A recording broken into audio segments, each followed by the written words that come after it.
आप सभी को जय मसीह की। प्रभु आप सभी को बहुत आशीष दे।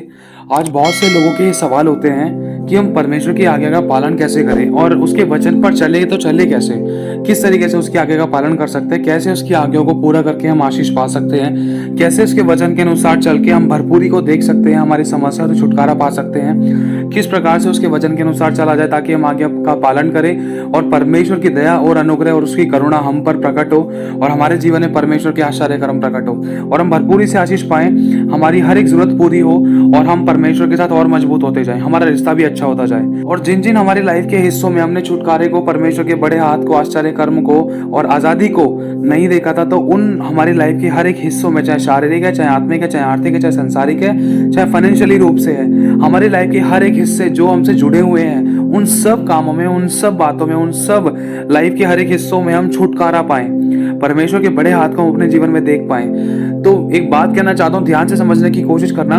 देखो, आपको मालूम होगा अगर आप किसी जीने पर चढ़ते हो तो डायरेक्टली एक से लेकर डायरेक्टली लास्ट वाले स्टेयर्स तक नहीं पहुंचते एक बार में ही, है ना, एक एक करके चढ़ना पड़ता है। इसी तरीके से तो सबसे पहले हमें क्या करना है, ध्यान से समझना इन बातों को बहुत जरूरी है और आपके लिए बहुत आसान हो जाएगा परमेश्वर की आज्ञा का पालन करना। लेकिन इसमें कुछ कुछ परिस्थितियां ऐसी होती है कि हमें बने रहना होता है, क्योंकि विश्वास करना तो आसान है लेकिन विश्वास में बने रहना थोड़ा सा मुश्किल होता है। लेकिन जब आप धीरे धीरे इन बातों में घुसोगे, जब आप इन बातों को जान पाओगे, जब इन परमेश्वर की आत्मा की अगुवाई में उसकी इच्छा के अनुसार अगर करने की एक अभिलाषा रखोगे और उसके विश्वास में बने रहोगे, तो प्रभु का आत्मा स्वयं आपकी मदद भी करेगा, क्योंकि वो देखेगा कि मेरा बेटे ने एक विश्वास का कदम बढ़ाया है, वो मेरी आज्ञा का पालन करना चाहता है, तो स्वयं खुदावंद भी खुद आपकी मदद करेगा। ऐसी परिस्थितियां भी क्रिएट होंगी। लेकिन एक तरफ शैतान भी जोर लगाने की कोशिश करता है कि ये व्यक्ति आज्ञा का पालन ना कर पाए, लेकिन फिर भी आपको सतर्क रहना है। तो उन बातों को समझने के लिए, आपको आगे का पालन करने के लिए कुछ बातें आपको बताई जाएंगी। इन बातों को समझना बहुत जरूरी है। तो सबसे पहले इंसान क्या करता है, जैसे आपके सामने एक जीना है, एक स्टेयर्स है, एक सीढ़ी है, ठीक है, और उसके मतलब 10 खाने हैं, मतलब 10 सीढ़ियां चढ़ने के बाद आप उस मंजिल पर पहुंच पाओगे। तो 10 सीढ़ियां चढ़ने से 10वीं सीढ़ी पर पहुंचने के लिए हमें सबसे पहली सीढ़ी पर आना पड़ेगा। अब सबसे पहली सीढ़ी क्या है, आज्ञा पालन। समझने की कोशिश करना, आज्ञा पालन है। उदाहरण के तौर पर जब आपको आज्ञा पालन करना है ना, तो उसकी पहली सीढ़ी पर आना पड़ेगा। लेकिन पहली सीढ़ी पर आने से पहले भी एक बहुत बड़ा प्रोसेस है, क्योंकि यही सबसे मेन है। पहली सीढ़ी पर आने के लिए ना आपको अपने मन को तैयार करना पड़ेगा कि मैं चलूं या नहीं चलूं, करूं या नहीं करूं। क्योंकि बहुत से लोगों को प्रभु का जब नाम दिया गया, मैंने अपनी जिंदगी में अनुभव किया है और बहुत दूसरों की जिंदगियों से भी सीखा है, जब बहुत से लोगों को प्रभु का नाम दिया गया तो लोगों ने प्रभु के वचन को तो सुना, आज्ञा को सुना, परमेश्वर यीशु मसीह के काम के चमत्कारों को देखकर सुना, समझा, और उसके बाद है ना वो वापस लौट गए। पहली सीढ़ी पर भी उन्होंने पैर नहीं रखा। ये वो, जैसे कि यीशु मसीह ने एक दृष्टांत बताया था कि कुछ बीज ऐसी झाड़ी में बोए गए जो फलवंत नहीं हुए और जिनके हृदय में से शैतान ने आकर वचन चुरा लिया, या जो संसार की समस्याओं से देखकर वो बढ़ नहीं पाए, उन्होंने कदम नहीं बढ़ाए। लेकिन कुछ बीज ऐसे थे जो मतलब उपजाऊ भूमि पर उपे और फिर उसके बाद उनमें से भी कोई 30 गुना, कोई 60 गुना, कोई 100 गुना फल लेकर आया। तो इसी तरीके से समझने की कोशिश करना, अगर एक आज नया विश्वासी है तो नया विश्वासी अगर प्रभु की आज्ञा का पालन करना चाहता है तो वो कैसे करेगा। जैसे आज उस व्यक्ति ने मान लिया कि यीशु मसीह मेरा प्रभु है, मेरा उद्धार करता है, यीशु ने मेरे पाप क्षमा किए हैं और मेरे लिए ही मारा गया, मेरे पापों गुनाह अपराधों के लिए ही गाड़ा गया और मेरे लिए ही तीसरे दिन मुर्दों में से जी उठा। तो अगर एक विश्वासी विश्वास कर चुका है प्रभु पर और प्रभु पे पूरा ईमान लेकर आता है, हाँ भाई प्रभु ही सब कुछ है, प्रभु ने ही सब काम किए हैं, तो उसके लिए ना अगर वो आज्ञा पालन करेगा, उसके लिए सबसे आसान तरीका ये है, अगर वो आज्ञा पालन करना चाहता है तो उसको ना एक छोटा सा उपवास, और उपवास के साथ परमेश्वर की कोई आज्ञा पकड़ने की जरूरत है। ध्यान रखना, क्योंकि शुरुआत में शैतान शुरुआत से ही काम करता है कि मनुष्य को परमेश्वर के भवन में ना जाने दे, संसार के कामों में व्यस्त रखे, या कुछ ऐसे विरोधियों को खड़ा कर दे कि बंदे के अंदर या कोई लड़का है चाहे कोई लड़की है, उसके हृदय में जो वचन रूपी बीज बोया गया है वो जड़ ना पकड़ पाए। क्यों? क्योंकि संसार की अभिलाषा, शैतान के काम, मनुष्य के द्वारा या किसी भी किसी भी प्रकार की शैतानी दुष्ट की शक्तियां, चाहे शारीरिक, चाहे आत्मिक, चाहे आर्थिक, चाहे संसारिक, किसी भी रूप में, चाहे किसी प्रकार के चिंता कलेश के रूप में, उस व्यक्ति के हृदय में से उस वचन का बीज को जड़ ना पकड़ने देकर, वरन उस बीज को हटाकर उस व्यक्ति को प्रभु के मार्ग से वापस हटाएं, क्योंकि यही शैतान की सबसे बड़ी चाल है। तो उस चीज के लिए हमें एक छोटा सा उपवास रखने की जरूरत है शुरुआत में। उपवास का मतलब आपको पता होगा कि उपवास कैसे रखते हैं। अगर आपको नहीं पता है, नीचे डिस्क्रिप्शन में आपको लिंक मिल जाएगा। लेकिन ये बहुत गहरी बात है, आप समझने की कोशिश करना कि प्रभु की आज्ञा का पालन हम कैसे करें, उसके वचनों पर कैसे चलें। ये मतलब एक बहुत आसान तरीका भी है, लेकिन कठिन नहीं है। ध्यान रखना, कठिन नहीं है, क्योंकि स्वयं परमेश्वर हमारी इस काम में मदद करता है और वो यही चाहता है कि हम उसकी आज्ञाओं का पालन करें, ताकि हम उसके प्रिय बेटा और बेटी ठहरे और उसकी सब आशीषों के वारिस हों और उसके अधिकारी बने। उसने हमें आज्ञाएं दी है, तो समझने की कोशिश करना। जैसे कि अगर एक नया विश्वासी है, अब अगर उसको प्रभु की आज्ञा का पालन करना है, तो जो जो आज्ञा परमेश्वर की आत्मा के द्वारा, अभिषिक्तों के द्वारा सिखाई गई है, वो तो पालन करनी ही है। लेकिन कुछ ऐसी आज्ञाएं हैं जो मनुष्य को अपने खुद के जीवन में मतलब लेकर आनी है, उनको अपनाना है और उनके अनुसार चलना भी है रोजमर्रा की जिंदगी में। और चलने फिरने, उठने बैठने को लेकर, कुछ रहन सहन को लेकर, कुछ अभिलाषाओं को लेकर, कुछ चाल चलन को लेकर, कुछ बोलने बतलाने को लेकर, बैठने उठने को लेकर, संगति को लेकर बहुत सारी बातें बताई हैं प्रभु ने। तो उनमें से कुछ आज्ञाएं आप पकड़ सकते हो। जैसे उदाहरण के तौर पर परमेश्वर प्रेम है, तो आप है ना एक छोटी सी बात का उपवास रख सकते हो। प्रभु, मैं ना आज का एक उपवास रखता हूँ, मेरी मदद सहायता करना। समझने की कोशिश करने, बहुत गहरी बात है। आप है ना पहली सीढ़ी पार करते करते दूसरी पे पहुंचोगे, दूसरी से तीसरे पे पहुंचोगे, आपको पता नहीं चलेगा और आपकी कमियां निकलती जाएंगी। उस उपवास के द्वारा उस आज्ञा पालन के द्वारा आपके जीवन में परमेश्वर का बड़ा हाथ दिखाई देगा, चमत्कार का, छुटकारे का, ब्लेसिंग्स का, आशीषों का, अनुग्रह का। तो इसी तरीके से अब कैसे करना है, क्योंकि उपवास इसीलिए बताया गया है क्योंकि वचन कहता है कि एक ऐसी जाति है जो बिना उपवास और प्रार्थना के नहीं जाती, मतलब वो दुष्ट की जाति है, जो मनुष्य को प्रभु की आज्ञा का पालन नहीं करने देती, वरन वो गंदी दुष्ट की शक्ति मनुष्य को पाप में, अभिलाषाओं में, संसार की चिंताओं में, कलेश में, टेंशनों में डालकर प्रभु के वचन से दूर कर देती है। इसीलिए हम चाहे एक घंटे का उपवास रखें, चाहे एक टाइम का खाना छोड़ दें, चाहे दोपहर का खाना छोड़ दें, चाहे रात का खाना छोड़ दें, लेकिन शुरुआत करनी है। इसी तरीके से मेरे भाई और बहनों, पहली सीढ़ी पर कदम रखने के लिए भी ना हमें अपने मन को तैयार करना है। तो मन तैयार इसी तरीके से होगा, हम इच्छा रखते हैं, हाँ प्रभु मैं तेरी आज्ञा का पालन करना चाहता हूँ, मेरी मदद सहायता करना, मैं एक टाइम का खाना छोड़ने के लिए तैयार हूँ, मेरी मदद करना। अब उपवास का मतलब आपको बता दिया है। उपवास का मतलब भूखे रहना ही नहीं है, वरन परमेश्वर की आज्ञा का पालन करना भी जरूरी। आज्ञा क्या है? आप एक बात को बांध कर रख लो कि प्रभु आज के दिन मैं किसी से गाली नहीं बकूंगा। अगर आपकी गाली बकने की आदत है तो इस वाली बात को बांध कर रखो। जो बुराई आपको आपके जीवन में दिखाई देती है, उस बुराई के विरुद्ध में आप उपवास रखो कि प्रभु आज मैं उपवास रखता हूं कि मैं आज के दिन झूठ नहीं बोलूं, मेरी मदद सहायता करना। कमिटमेंट मत करना किसी बात की, ठीक है, ध्यान रखना, लेकिन प्रभु की मदद मांगना। आप इस तरीके से उपवास रख सकते हो, प्रभु आज मैं जो 2 घंटे का उपवास रखा है ना, प्रभु मेरी मदद सहायता करना, ताकि मैं पूरे दिन आज मैं गाली गलौज ना करूं, ना ही मैं दोष लगाऊं, ना ही मैं किसी की बुराई करूं। प्रभु आज इन बातों के लिए मेरे जुबान पर नियंत्रण करने के लिए प्रभु आज जो उपवास रखा है प्रभु उसको ग्रहण करना। तो इसी तरीके से, और अगर आपको लगता है कि आपके अंदर कोई गलत हैबिट है तो उस बात के लिए प्रभु की आत्मा की अगुवाई मांगकर चाहे 2 घंटे का उपवास रखो। और उपवास किस तरीके से रखना मैं एक बात आपको फिर से बताना चाहता हूँ। उपवास रखने का मतलब भूखे रहना ही नहीं है, वरन अगर आप उपवास रख रहे हो तो कोशिश करो कि पहला स्थान आराधना और प्रार्थना में प्रभु के लिए संगति करो, प्रभु के साथ संगति करो। चाहे मैं कह रहा हूँ आधे घंटा बैठो, चाहे 15 मिनट आप प्रभु के साथ बैठो।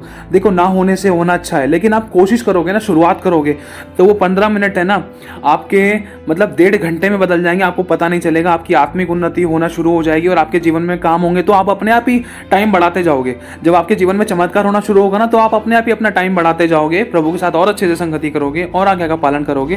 क्यों? क्योंकि आज्ञा पालन करने के द्वारा आपके जीवन में चमत्कार आते होते जाएंगे और परमेश्वर आपको बढ़ाएगा भी, छुटकारा भी देगा, आपके लाइफ के हर एक हिस्से में हर प्रकार की रुकावटों को खत्म भी करेगा। क्योंकि उपवास के द्वारा आपको अभिषेक मिलेगा और सामर्थ मिलेगी। उस अभिषेक और सामर्थ के द्वारा जब आप कुछ भी मुंह से शब्द बोलोगे और अच्छे शब्द बोलोगे तो वो शब्द परमेश्वर पूरा भी करेगा और आपके जीवन में छुटकारे भी करेगा, क्योंकि अभिषेक के द्वारा बंधन टूटते हैं।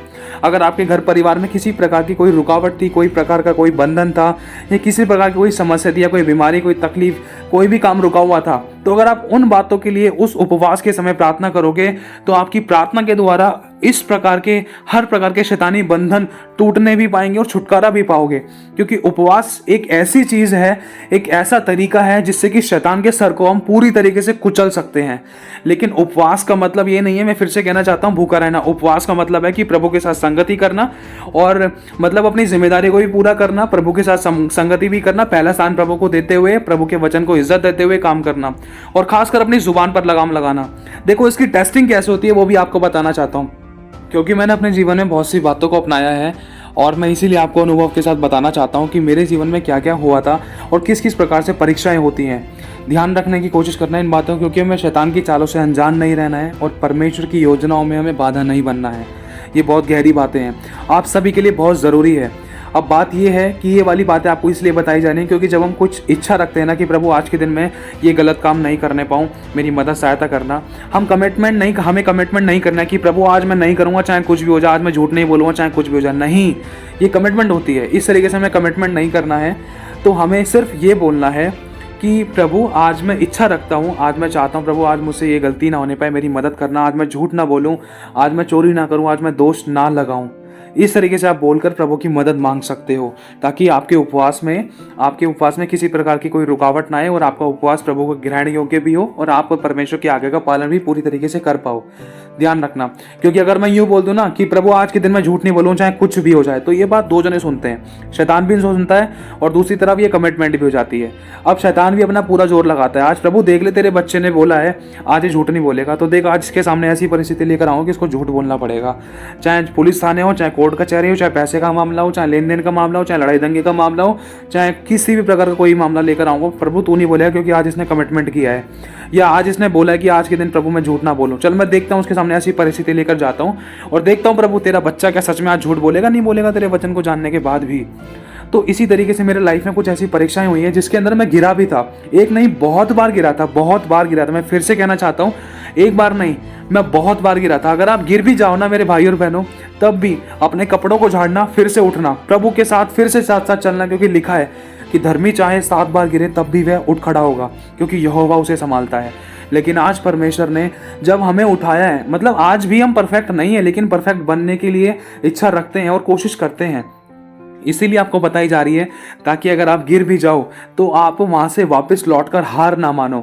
ध्यान रखना, आप वापस उसी समय खड़े होकर शैतान को एक करारा तमाचा दो और अंगीकार करो, पश्चाताप करके माफी मांगकर फिर से आगे बढ़ो, फिर से उपवास रखो।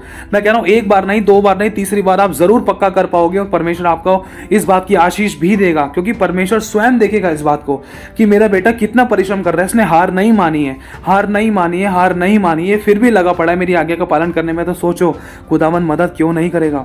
जब पतरस पानी में डूबने को था ना, तो खुदावन खुद दौड़े दौड़े आया था, पानी पर खुद दौड़े दौड़े आया था, क्योंकि पतरस ने पुकारा था प्रभु मेरी मदद कर। क्यों? क्योंकि पतरस अगर प्रभु को ना पुकार कर अगर संसार को पुकारता तो उसको मदद नहीं मिलती। अगर अपने चेलों को पुकारता जो नाव में थे तो मदद नहीं मिल पाती, पतरस डूब जाता। लेकिन उसने पुकारा किसको? प्रभु को, इसलिए प्रभु उसकी मदद कर पाया।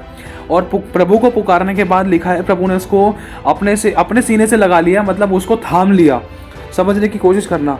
तो बात सारी ये है, अगर कभी मैं गिरा भी था तो बस हमें अपने कपड़ों को झाड़कर हमें प्रभु से लड़ना भिड़ना नहीं है, बस उसकी चालों को समझकर आगे बढ़ जाना है और सतर्क हो जाना कि हाँ भाई शैतान इसके द्वारा भी काम कर सकता है, ऐसे भी काम कर सकता है, शैतान ऐसी परिस्थितियों में भी काम कर सकता है, ऐसी परिस्थितियां हमारे सामने क्रिएट कर सकता है जिसके द्वारा हमारा उपवास टूटे या हमारे शब्दों से मुंह से गलत वचन निकले, गलत शब्द निकले, या अनाज्ञाकारिता हो या अनादर हो या कोई भी ऐसी अनाज्ञाकारिता हो जिसके कारण हमारा उपवास टूटे।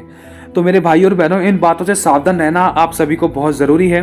अब एक उदाहरण के तौर पर आप सभी को बताना चाहता हूं, जैसे आपने एक उपवास रखा है, चाहे 2 घंटे का हो चाहे 3 घंटे का हो, आप फ्री हो चुके हो और आप उस समय का भोजन नहीं खा रहे हो, तो उस उपवास के चलते हुए आपको करना क्या है? आपको प्रार्थना करनी है प्रभु से पहले कि प्रभु आज के दिन है ना, मैं झूठ ना बोलूं, प्रभु आज के दिन मैं ये काम ना करूं, ना बोलूं, ना ऐसा कहूं, ना ऐसा सोचूं, ना ऐसा व्यवहार करूं, ना गलत बर्ताव करूं, ना गाली बकूं। इस तरीके से आप प्रभु से बोल सकते हो कि प्रभु मेरे इस वाले एरिया में जो मैं झूठ बोलता था, जो मैं बुराइयां करता था, जो मैं व्यभिचार करता था, जो मैं गलत संबंध बनाता था या किसी के साथ गलत व्यवहार करता था या माता पिता की अनाज्ञाकारिता करता था, प्रभु इन कामों में मेरी मदद सहायता कर ताकि मैं ये काम ना करूं। मुझे इस एरिया में मुझे जय पाने का अनुग्रह दे, पवित्र आत्मा आप मेरी मदद करना। तो आप इतनी सारी बातों को नहीं, वरन 1-1, 2-2 बातों को भी अगर मानोगे ना, तो उसमें भी हमारा परमेश्वर प्रसन्न होगा और आशीष भी देगा और जरूरतें भी पूरी करेगा और हमारा रिश्ता प्रभु के साथ और अच्छा हो पाएगा, ताकि हम आगे और उन्नति पाएं और हम और ज़्यादा समय बिता पाएं और ज़्यादा उपवास रखें, ताकि हम अपने जीवन में वो परमेश्वर की आत्मा की अगुवाई के अनुसार चलने के अनुसार हम अपने लाइफ में हर प्रकार की भरपूरी को हमारी ज़िंदगी के हर एक हिस्से में देखें, ताकि हम औरों के लिए भी आशीष और उद्धार का चैनल बने, ताकि लोग हमारी गवाही दें कि भाई पहले तो तुम ऐसे नहीं थे, लेकिन अब इतनी जल्दी कैसे बदल गए। ये एक तरीका है मेरे भाई और बहनों। देखो, एक बात बताना चाहता हूँ, अगर आप एक दिन में एक छोटी सी आज्ञा का पालन करते हो ना, तो 7 दिन में 7 आज्ञाएं हो गई, और महीने में हो गई 30, और साल में 365। अब उसी तरीके से सोच कर देखो, एक छोटी सी आज्ञा क्या है कि झूठ मत बोलना, क्योंकि लिखा है यहोवा झूठों से घृणा करता है। प्रभु मेरी मदद करना, प्रभु आज मेरी मदद सहायता करना, प्रभु मैं नहीं चाहता कि आज मैं झूठ बोलूं। इस तरीके से प्रार्थना करना, तरीका समझ लो। एक बार फिर से कहना चाहता हूँ, प्रभु आज मेरी इच्छा है कि मैं आज झूठ, ये तो सिर्फ एक छोटी सी आज्ञा के बारे में बताया है कि प्रभु आज मेरी इच्छा है कि आज मैं झूठ ना बोलूं। इस बारे में, इस आज्ञा को पूरा करने में मेरी मदद करना, ताकि मैं इस आज्ञा को पालन करने के द्वारा आपके साथ आपसे भरपूरी की आशीष पाऊं। मेरे भाई और बहनों, ये एक छोटी सी नहीं है, बहुत बड़ी आज्ञा है, ये बहुत बड़ी आज्ञा है। लेकिन अगर इस आज्ञा का पालन अगर आपने पूरे दिन में कर भी दिया, तो परमेश्वर ने आपको ब्लेस करना ही करना है, ध्यान रखना। लेकिन अगर आज बीज बो दिया ना, तो फलवंत होने में थोड़ा समय लगता है, लेकिन परमेश्वर के वचन में लिखा है वो समय पर मेघ बरसाता है। वो आपको ज़रूरत के समय पर आपको ब्लेस करेगा, आपके जीवन में आश्चर्य कर्म करेगा। जैसे जैसे आप सीढ़ी चढ़ते जाओगे, वैसे वैसे परमेश्वर आपको अपनी आत्मिकता में और बढ़ाता जाएगा, क्योंकि प्रभु देखेगा कि मेरे बेटे ने आज एक आज्ञा का पालन किया है, मुझे अच्छा लगा। आज मेरे बेटे ने 2 आज्ञा का पालन किया है, आज इसने झूठ भी नहीं बोला और आज इसने चोरी भी नहीं करी। और इसको देख, शैतान ने कितना भरमाने की कोशिश करी थी इसके जीवन में। कभी क्या कहते हैं, किसी का कुछ पर्स निकल रहा था या किसी का कुछ गिर गया था, और कई बार शैतान ने इसको भरमाने की कोशिश करी कि ये झूठ बोले, कोर्ट केस को लेकर, कोर्ट कचहरी को लेकर, पैसों के मामले, लेन देन को लेकर, ब्याज को लेकर, और पापा मम्मी के फैमिली मेम्बर से रिलेटेड लेन देन को लेकर। बहुत बार इसके मन में ऐसी परिस्थिति डालने की कोशिश करी शैतान ने। लेकिन आज है ना, मेरे बेटे ने मेरी आज्ञा का पालन किया है। शैतान ने अपना पूरा जोर तो लगाया था कि इसके उपवास को तोड़ दूं। समझने की कोशिश करना, प्रभु कैसे कहेगा। सोचो कि शैतान ने इसका जोर तो लगाया था कि मैं इसके उपवास को तोड़ दूं और ये परमेश्वर की आज्ञा का पालन ना कर पाए। लेकिन मेरे बेटे ने आज फिर भी आज्ञा का पालन किया। चाहे भले ही मेरा बेटा गिर गया था, लेकिन ये इसने हार नहीं मानी। कल चाहे गिर गया था, चाहे परसों फिर से गिर गया था, चाहे नरसों फिर से गिर गया था, लेकिन आज ये आज्ञा पालन पूरी कर पाया। क्यों? क्योंकि ये गिरकर पड़ा नहीं रहा, ये उठकर इसने दोबारा से कोशिश करी। मेरे भाई और बहना, प्रभु चाहता है कि अगर हम गिर भी जाए ना, तो फिर से दोबारा उठकर उसकी आज्ञा का पालन करने के लिए दृढ़ रहें, क्योंकि शैतान का काम है गिराना, और शैतान गिराना ही चाहता है, प्रभु के वचन से दूर करना चाहता है, और हमें परमेश्वर के वचन के साथ नहीं चलने देना चाहता। यही शैतान की चाल है। लेकिन ये बहुत गहरा, बहुत सामर्थ्य हथियार है, बहुत अच्छा तरीका है कि आप आज्ञा पालन कर पाओ। मैं आपको फिर से उदाहरण के तौर पर एक बताना चाहता हूँ, क्योंकि अगर जैसे ही आप उपवास रखोगे ना, जैसे ही एक मनुष्य उपवास रखता है, क्योंकि मैंने अपने जीवन में अपनाया है कि मैंने चर्च में बोल दिया फास्टिंग के साथ कि प्रभु आज के दिन है ना, मुझे क्रोध नहीं करना है। तो चर्च से बाहर निकलते के साथ ही ना ऐसी परिस्थितियाँ क्रिएट हुई। मैं भाइयों बहनों सच बताना चाहता हूँ कि मुझसे क्रोध भी हुआ, यहाँ तक कि मेरी लड़ाई भी हुई। मैं पुरानी टाइम की बात बता रहा हूँ आपको, बहुत लंबे टाइम, पुराने टाइम की बात बता रहा हूँ। मतलब मान लो 1.5-2 साल के आसपास हो गया होगा उस बात को, शायद उससे भी ज़्यादा। हाँ, तो मेरी कई बार लड़ाई हुई, मम्मी से भी लड़ाइयाँ हुई हैं। क्यों? क्योंकि उस बात को शैतान जानता है, जान चुका है कि मैंने परमेश्वर के भवन में क्या बोला है कि प्रभु आज के दिन में कुड़कुड़ाऊँ ना, आज के दिन में लड़ाई ना करूँ, आज के दिन में दोष ना लगाऊँ।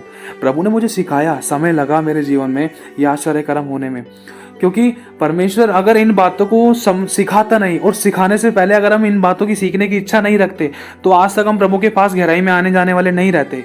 क्योंकि हम सिर्फ ठंडे ठंडे मसीह बन पाते, संडे चर्च आना, बाकी दान 10 वर्ष देना, बाकी अपने कामों में व्यस्त हो जाना, बस ऐसे मसीह बनते। तो ऐसे मसीह कहाँ से फलवंत हो पाएंगे?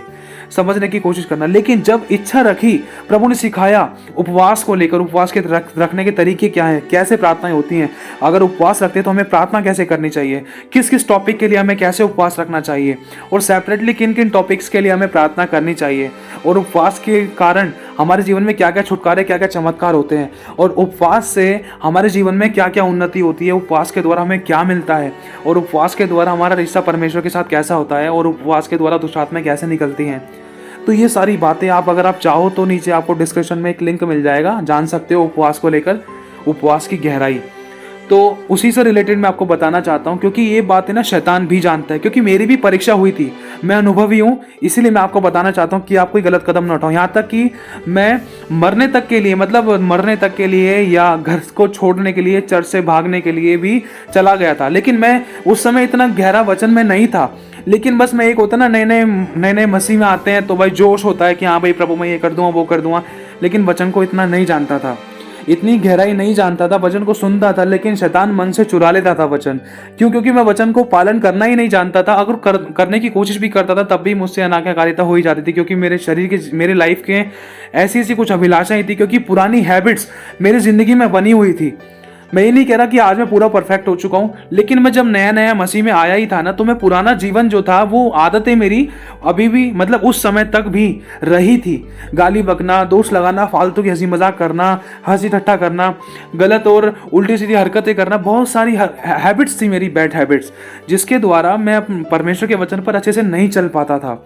तो लेकिन जब जब जैसे जैसे वचन में और बढ़ते गए, कोशिश करते रहे और दूसरों को देखकर सीखते रह गए और अनुभवों से सीखा, दूसरों के अनुभवों को जाना, जब एक इच्छा रखी, कोशिश करी, तो प्रभु ने हमारी कोशिश पर हमारी मदद सहायता करी।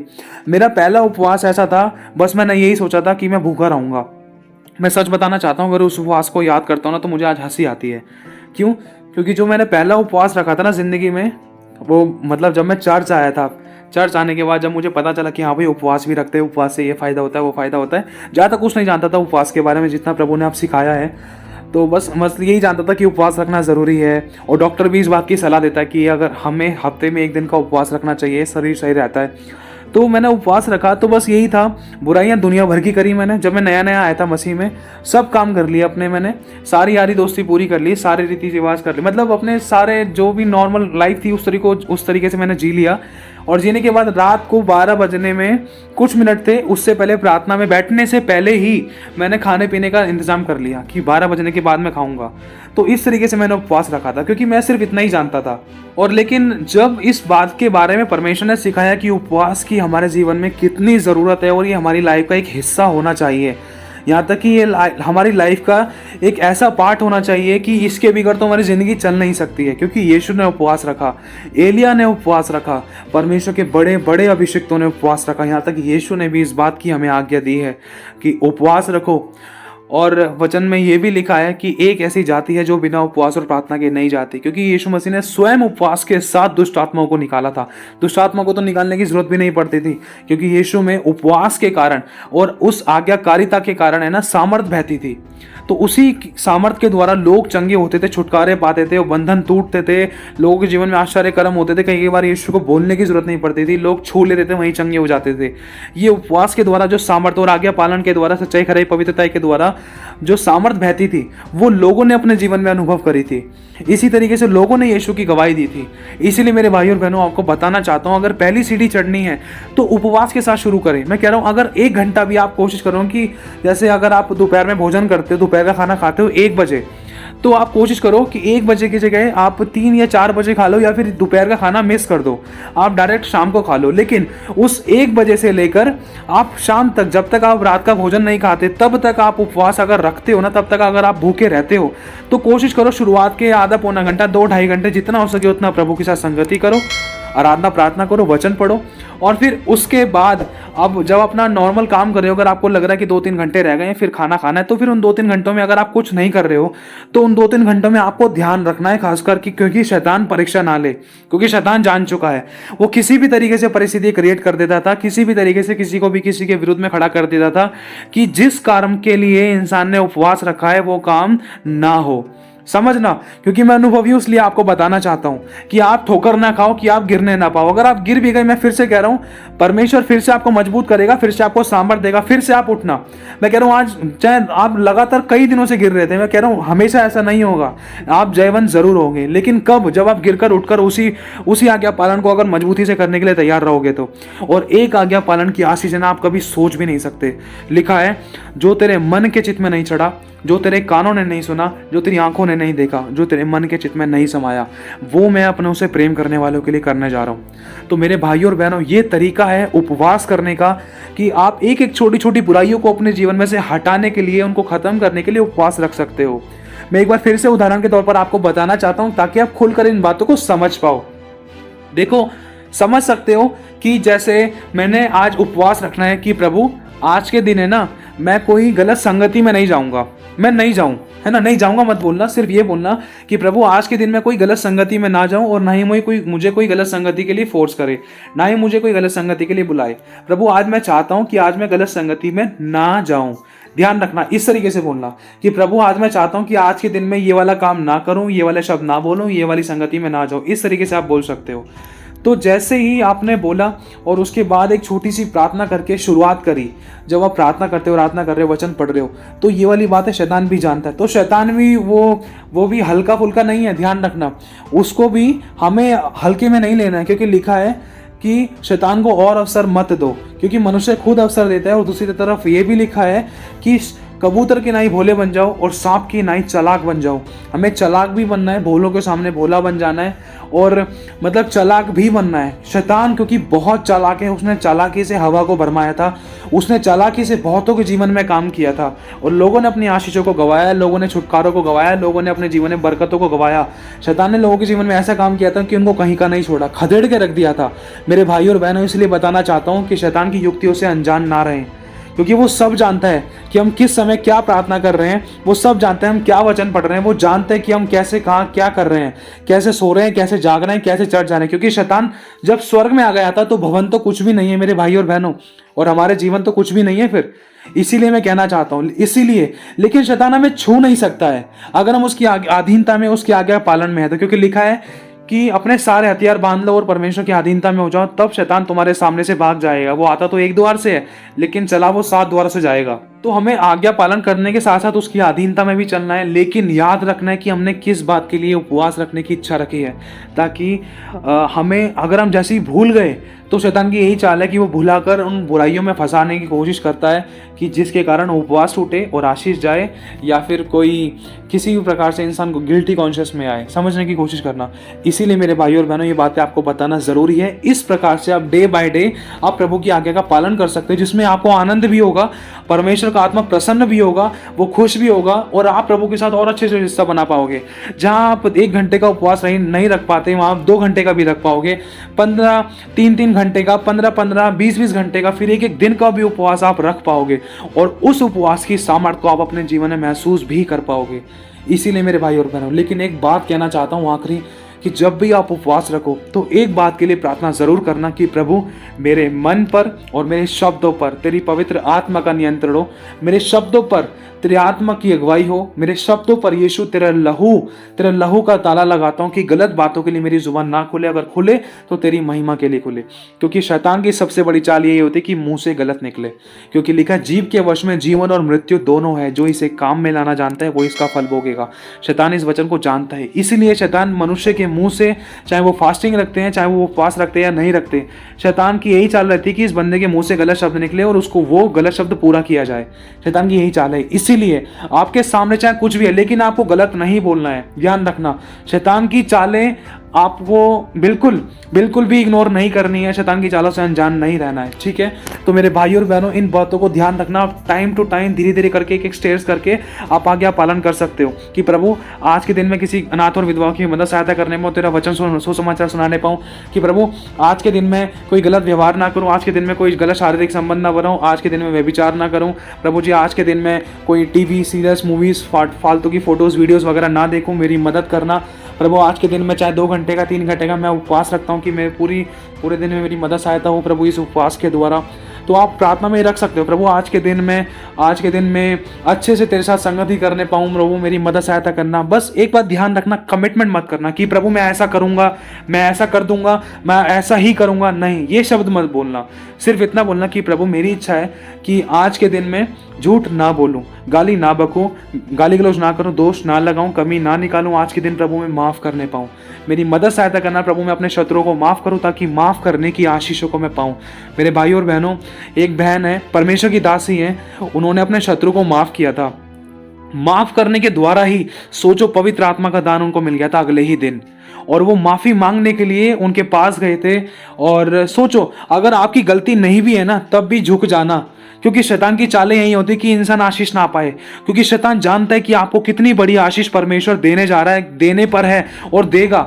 लेकिन शैतान ये जानने के कारण ही आपको उस आशीष से वंचित करना चाहता है, उस आशीष से दूर दूर करना चाहता है कि आप उस आशीष को ना पाओ।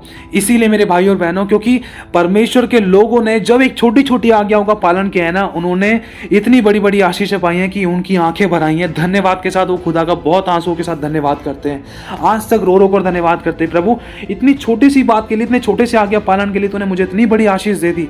वो कर्जदार नहीं है। मेरे भाई और बहनों, जब एक बाप की आज्ञा का पालन उसका बेटा करे तो बाप उसको आशीष क्यों नहीं देगा। तो उसी तरीके से मेरे भाई और बहनों, लेकिन सतर्क रहना। मैं फिर से कहना चाहता हूँ, सतर्क रहना। अगर गिर भी जाओ तो फिर से दोबारा उठना, लेकिन उस समय गिल्टी कॉन्शियस लाकर और बुराई मत करना। अपने मन पर, अपने शब्दों पर नियंत्रण करके वहाँ से हट जाना, निकल जाना, पश्चाताप करके माफ़ी मांगकर चाहे खुदा के आगे रो लेना, चाहे दोबारा से शुरू करना, लेकिन उस समय परिस्थिति को और मत बिगाड़ना। तो मेरे भाई और बहनों, प्रभु आप सभी को आशीष दे। आप सभी को जय मसीह की।